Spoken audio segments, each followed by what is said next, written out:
Hey, Omair, thanks for joining us at Open. Thanks for having me. Hey, let's talk a little bit more about Abhi. Can you give all of us that are watching from home and all over the world a little bit of a background on the business and what got you here? As we all know, means now, and that's really the genesis of what we're trying to solve. So we're a fintech in Pakistan, and we're B2B2C, and we're trying to fix the credit problem when it comes to Pakistan. That's on two folds. One is for SMEs, where we think working capital financing is just very difficult in the country. We've all seen what the banking process is and the lack of lending that takes place. And then for the consumer as well, but that's for the employee base. So we do earned wage access for the employee base across all the companies that we work for or work with. And so that's really the genesis of the story and what we're trying to solve. That was the why of why we started the business. Background is we're about, 2.5, 3 years old now. We've raised just over $20 million in VC capital in Pakistan from various institutional investors. We went through Y Combinator and did our Series A last year in 2022. We're a full-fledged NBFC and the second largest NBFC in the country now. So that's, I think, who we are and where we are today. Okay. And tell us a little bit more about where you're headed, right? You saw the Open gathering yesterday, the successful event. There were some startups that were budding. Just a note to them, where are you headed in the next few years? What's the next goal and plan for Abhi? And is that in Pakistan? Is that continuing to expand in Pakistan? Or is that going outside of that scope and really expanding around the world? What does that look like? Yeah, so I think for us, it's twofold. It's going to go deeper in Pakistan. So if you ask me today, if you gave me $100 million, for example, just for Pakistan, I could just focus on Pakistan for the next 5 years, and I'll still run out of that money to be able to build a business because the opportunity is massive. Mm-hmm. So one, we want to go deeper and deeper in Pakistan, but at the same time, what we do want to do, and we're already doing it, we're live now in Bangladesh and the UAE, is international expansion. I think one thing other emerging markets have been good at is taking their local brands and local companies and going abroad.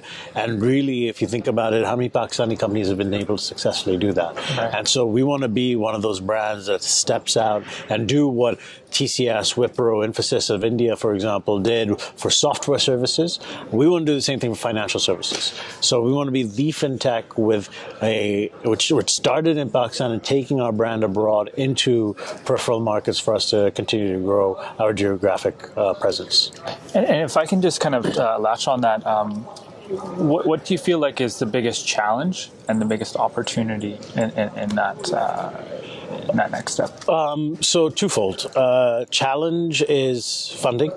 So Pakistan, when it comes to growth equity, is very difficult for you to be able to raise capital for. And so for us, we turn profitable very quickly for that purpose so that we could stay alive during these crises that happen. And so that's, I think, a big challenge, I'd say, is when you're trying to build a large company in a venture way, the lack of funding just stops you from being able to do that.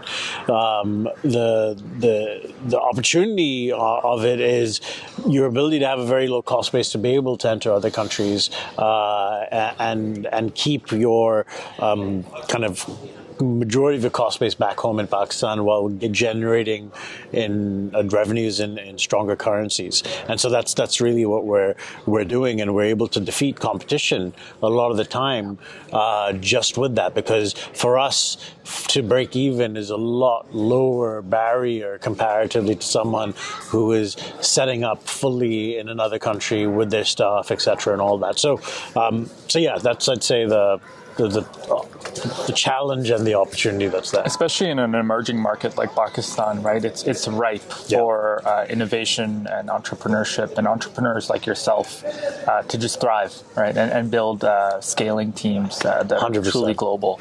I'll be a little bit selfish and I'll ask a question based on your experience at Open. How was that how do you feel like you can continue to be supported by the open group here? So it's my first time coming, and it's been thoroughly impressive.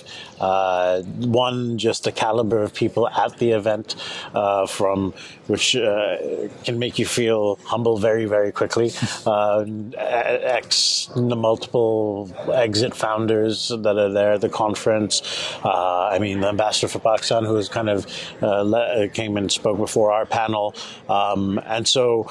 Overall, I just think it allows you, one, to interact with a fantastic group of people that can help support your company.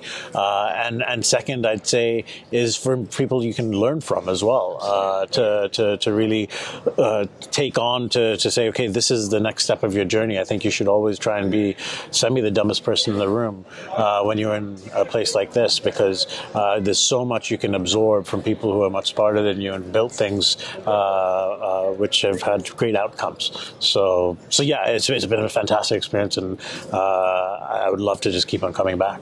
I think it was Steve Jobs that said something along the lines of, you should be good enough to be able to hire people that don't know anything about anything, and be able to train them with what you have in the company and what you built to be able to make them succeed in their roles. So 100%. That's fantastic. Well, thank you so much for spending some time with me today and joining the open community and being here with us in San Francisco. Sunny outside. You're enjoying the weather. I hope it's not cold for you coming from Karachi, right? Exactly. Yeah. So thank you for your time, Omair, and we're really it's a pleasure to have you and host you here in the U.S. Thanks so much. All right.